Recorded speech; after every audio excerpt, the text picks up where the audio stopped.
જય શ્રી કૃષ્ણ સૌને. આપણે આવી ગયા છે એ પાળિયાદ તાલુકાનું ખાખોઈ, અને જ્યાં સુખનાથ મહાદેવ પ્રગટ થયા છે, પ્રસન્ન થયા છે. તો આપણી પાસે વડીલ દાદા બેઠા છે, એમને હકીકત શું છે એ કહે છે, તો આપણે સાંભળશું એમને મોઢેથી. તો દાદા, તમારું નામ શું છે? નારાયણભાઈ. નારાયણભાઈ સવાભાઈ. તો શું વાત છે? ભીમડાથી ધન સારવા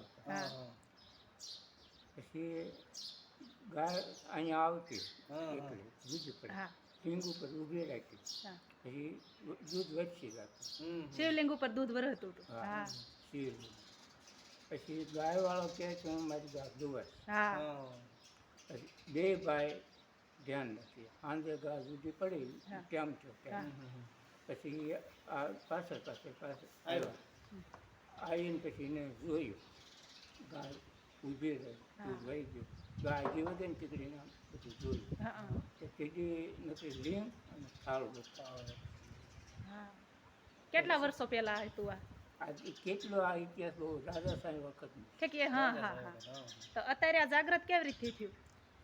પછી એને જોયું ને કે જે આ સુખ્યા મહાદેવ નથી, હાંખ્યા મહાદેવ. હાંખ્યા મહાદેવ. હા હા. હાંખ્યા લખવું કેમ?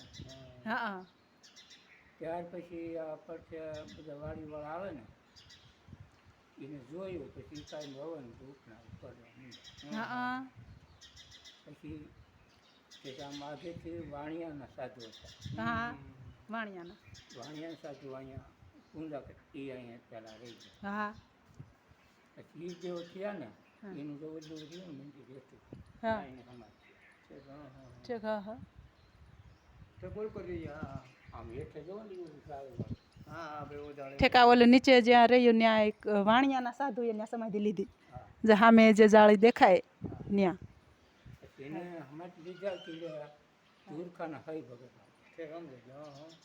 એમનો પોતા ઓલા રૂમમાં જાવ ને. કુંભાર ભગત ઓલા હઈ ભગત. પછી આ ધીરુ ભગતની વાડી અહીંયા છે. ધીરુ ભગતની વાડી પાણીના તે જાય કાંઈ નહોતું. પાણીના ડબ્બા લાવે, પાણી હારું ભરે અને એક ટાંકી પાણીની ભરાય. ધીરુ ભગત. હા. પછી એને હા બે એમ કરતાં કરતાં એને કીધું કે તું અહીં સેવા કર, સારું છે. ઠેક અત્યારે જે આ સાધુ સંત રહ્યા એ પોતે નામ ધીરુભાઈ. એમનું નામ ધીરુભાઈ. હા. ધીરુભગત. હા. પછી આ સેવા પણ બધું કરવા માંડ્યું. એમ કરતાં કરતાં હવે આખું ઘર આખું સભ્ય બધા સેવા કરવા અહીં રહે છે. પછી આ વિઠ્ઠલ દાદા જે હતા ને ગુરુ, એને જડીબૂટી બધું આપ્યું. તો કે આ મારે શું કામમાં આવે? ધીરુ ભગત એમ કીધું. તો કે આ તારે છે ને રાતે ઉકાળો કરવાનો.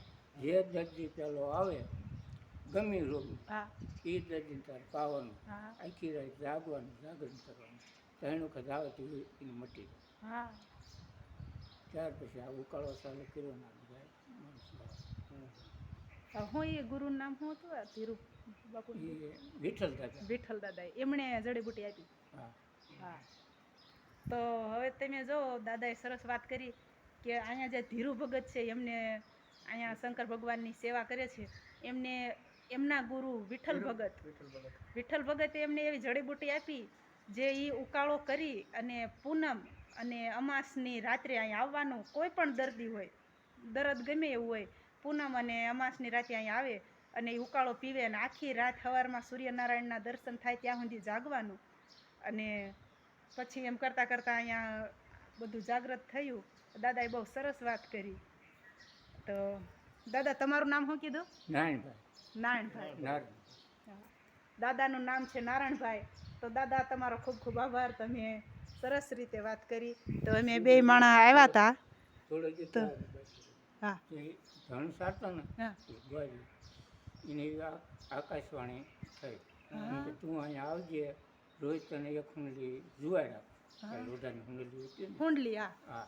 અને એક અડધો રીતું. પણ આ વાત કોઈને કરવાની નહીં. પછી એમ કરતા હતા એનું 12 મહિને ગયા તે 6 મહિને જે ગયા. બીજા કોઈક હોય ને ઓલા ડોશીમાને કે આ કે કોઈકનું લઈને આવે કે આ કે થોડો ભગવાન છે તને રોજ દે. હવે ડોશીએ નથી લીધું કે આને કહેવું જ નહીં. પછી કીધું કે હું ના જાઉં છું, મહાદેવ ભગવાન મને પસંદ થયા અને આ મને આટલી વસ્તુ આપે. પછી બીજા દી આવ્યા ને તો એ વસ્તુ મળે નહીં. તો આકાશવાળાને એમ કીધું કે તારું પરિવાર જ્યારે દિશે ત્યાં સુધી સુખી રહેશે, દુઃખી નહીં. હા. તો જો આપણે સમયના અભાવના કારણે બહુ વધારે લાંબો વિડીયો નથી બનાવી શક્યા, પણ દાદાએ જે કાંઈ વાત કરી બહુ સરસ વાત કરી. તો ફરી મળીશું બીજા વિડીયોમાં. ત્યાં સુધી હર હર મહાદેવ, જય શ્રી કૃષ્ણ.